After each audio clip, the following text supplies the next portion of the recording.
Hey, what's up? It's Phoenix, and welcome back to my YouTube channel. I encourage you to hit that like button, to subscribe for more quality content, and to share with your friends. I also welcome you back to my Philosopher series, which I am very excited to announce I will be talking about Aristotle in this next arc of episodes for my Philosopher series. Definitely check out the playlist tab if you haven't already, and there will be more videos there. Now, this is my collection of Aristotle's works. It has quite a bit of his work, and it includes his book on aesthetics and the philosophy of poetry and art called Poetics. And Poetics is a very interesting book that I am excited to talk about. So, if you may remember from my Philosopher series on Plato, specifically the episode on mimesis, you remember that Plato had a very political way of going about art, and Plato often had his criticism of art, mimesis, which said that art was merely an imitation of reality, and that of which was also an imitation of the real forms.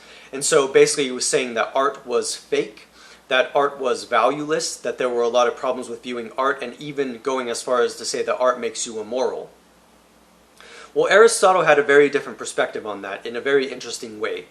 Aristotle, for instance, promoted his idea of catharsis, where basically catharsis is defined as the purging of negative emotions, the purging of negative thoughts and ideas, which could be experienced through art itself.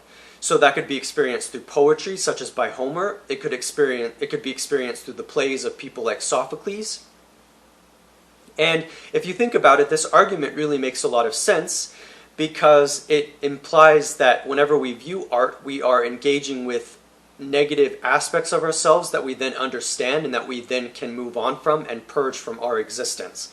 So it's interesting to think about how, while I won't say that these ideas of mimesis and catharsis are diametrically opposed, they are certainly in opposition of some sort, and they certainly work against each other in interesting ways philosophically.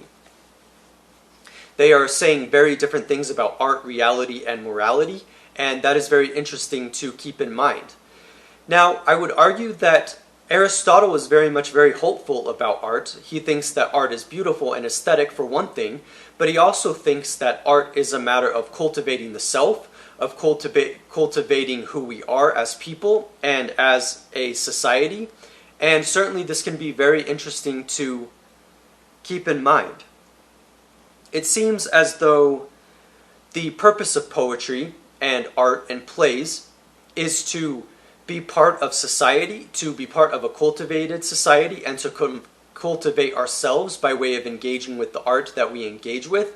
And this is definitely a much more hopeful picture than Plato had, where Plato thought that art was very political and that art was often degrading to humanity for depicting things that were lies, essentially. And I certainly understand these complaints, but I do think that I align more with Aristotle's view on art in this case. And so, in an interesting way, in contrast to Plato, Aristotle is even arguing that art is moral. And the reason that art is moral is because it helps us take part in our society. It helps us understand ourselves. It provides a template for us to think about things, a framework from which to view the world. And all of these ideas are very interesting to think about. That the idea is that art can make us better. Also, in the Poetics, Aristotle talks a lot about how art is actually very structured. He goes on to talk about tragedy as a distinct genre of other genres, such as comedy and plays and poetry itself. And he talks about art as being very structured. And this structure shows that art isn't chaotic in the way that Plato assumed that it often was. And so this is an interesting thing to keep in mind, that there are layers to the art that existed in ancient Greece and that exists across the ages. And this is very interesting to keep in mind as well.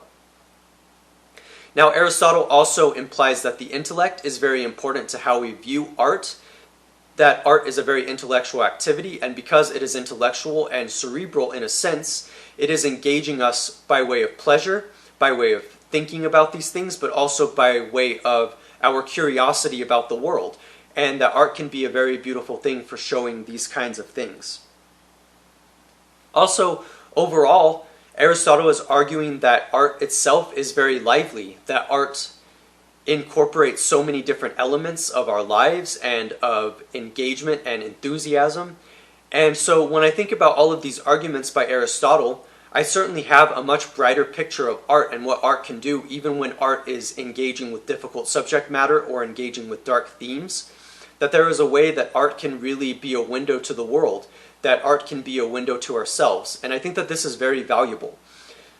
I often will argue for this in my own kind of exploration of art, while I do think that art can definitely veer into a darker territory, in a less productive zone if it is too, I guess I would use the word immoral if it isn't very thoughtful. But I think overall art can be a way in which we understand these complicated things, and I think that that is very valuable. And certainly Aristotle has influenced my own notions of thinking about art, with thinking about my own art, and that I want to see art as being a way of engaging with the world, and as being moral and structured and lively, and that it keeps you excited about life. I mean, certainly we enjoy watching plays, that's why we do it. We enjoy reading poetry, such as by William Blake and the Romantics and any kind of poet that you imagine. We definitely think about these things. So, I'm Phoenix, and I hope that you enjoyed this talk, and I hope that you will check out the other episodes in my Philosopher series, and I appreciate you stopping by. Definitely keep a lookout, there is much more content to come, and I enjoy making these videos. And yeah, let's keep this going. Let's make this year 2020 the best that it can be. Thank you for watching, and I will see you next time.